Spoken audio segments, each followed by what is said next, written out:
Hello loving men out there tuning in, and welcome to another laid-back session of our little radio show. Today is the 29th of May, 2026, and it is a beautiful Friday. I'm stepping into the shoes of a Unifies hosting a YouTuber. Just sitting here in my cozy studio, talking to myself and transcribing some incredibly fascinating ideas for you all. Today I am introducing a trending article from the archives. And it is an absolute mind-bender when it comes to the world of artificial intelligence and sound. Before we dive in, I have to ask, why did the audio waveform refuse to talk to the text prompt? Because it just could not find its latent space. Get it? Oh, I guess that one is a bit too niche even for this crowd. Let us get right into the heart of the matter. The title is Unified Synthesis of Compositional Speech and Sound from Freeform Text Prompts, the Quran. Shoots March Eve, Orbit Success 5.28063. It is long, so let me break down exactly what this paper is trying to solve. Because it is a problem that affects so much of our digital lives. You see,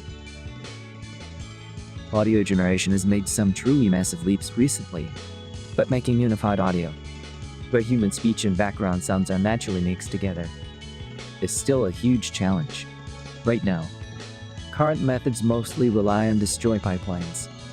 This means you have one system that makes the speech, and a completely different system that makes the sound effects. And then someone or something tries to glue them together. The problem with this approach is that it completely fails to capture fine-grained interactions. For example, if you want a prompt where someone starts talking, and then loud applause erupts right in the middle of their sentence, the older systems get confused. The applause might happen too early, but the speaker might not raise their voice over the background noise.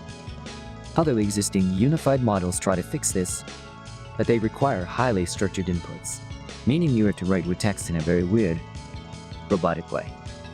But they use an external text rewriting tool that limits the flexibility of just typing out a freeform thought. To solve this headache, the brilliant minds behind this paper introduce a brand new framework called PlanAudio. PlanAudio is an autoregressive large language model framework, and it does something incredibly clever.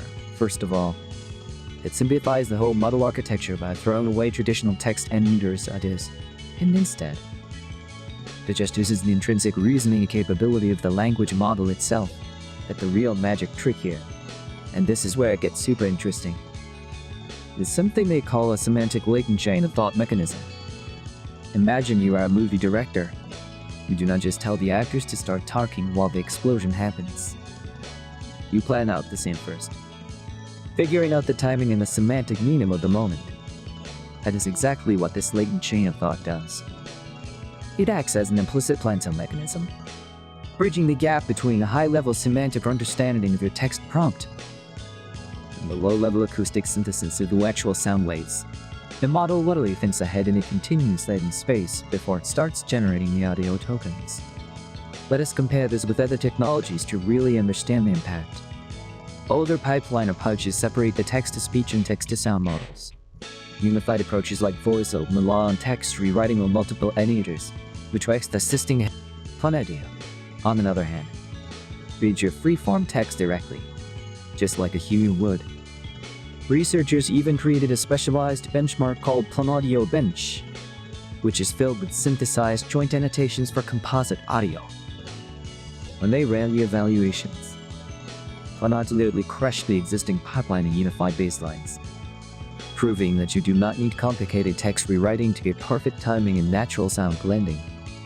They found that using this semantic latent chain of thought was far superior to using an explicit text-based chain of thought, because natural language is sometimes too clunky to describe dense, overlapping sound and speech interactions. Furthermore, they discovered that maintaining a constant, balanced training curriculum across speech, sound, and composite audio prevents the model from experiencing catastrophic forgetting. How could we apply this incredible technology to our everyday lives? I have thought of at least 3 specific application examples that could truly change the world. Think about the massive industry of automated podcasts and audiobook creation. Right now, if a creator wants to make an immersive audiobook, they have to record the speech, hand down sound effects, and background music. and spend hours mixing it all together in editing software. But blunt to the... A creator could just type a prompt saying, "A soft acoustic guitar plays in the background while a warm voice narrates a mystery." And suddenly a loud door slams in the distance. The system would generate the entire mix scene perfectly in one go, drastically reducing production time and lowering the barrier to entry for independent creators. Second, this technology could revolutionize real-time dynamic audio generation in video games. In gaming, immersion is everything. But audio is usually pre-recorded and triggered by specific events, which can feel repetitive.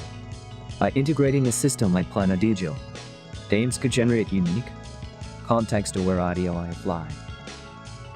If a player does something unexpected, the game engine could instantly send a free-form text prompt to the model, generating a completely unique audio clip where a non-playable character shouts a whinny exactly as the sound of a crumbling building overlaps their voice. This would make virtual worlds feel incredibly alive and react. You can look at accessibility tools for the visually impaired.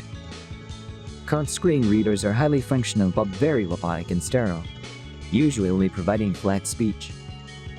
Imagine a next-generation accessibility device that uses PlanAudio to create rich auditory scenes from text descriptions on a web page or a digital book.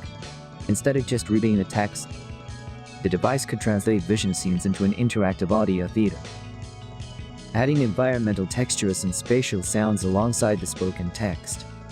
This would provide a deeply immersive and emotionally resonant experience, allowing visually impaired users to feel the atmosphere of the story in a news article, rather than just absorbing the raw information. The potential here is just absolutely staggering, and it is wild to think about how fast this field is moving. Researchers also made sure to train this model on a massive dataset, mixing things like audio set and audio true-ups and wops, ensuring that the model is exposed to all sorts of wild, real-world audio conditions. They're optimized using things like mean squared error and cross-entropy loss, which basically just means they mathematically force the model to be as accurate and natural sounding as possible. It is a brilliant piece of engineering, and I am so glad I got to share it with you all today. Well, that is all the time I have for this transcription session. I hope you found this deep dive into unified audio synthesis as captivating as I did. Keep listening to the sounds of the future, and I will catch you on the next broadcast.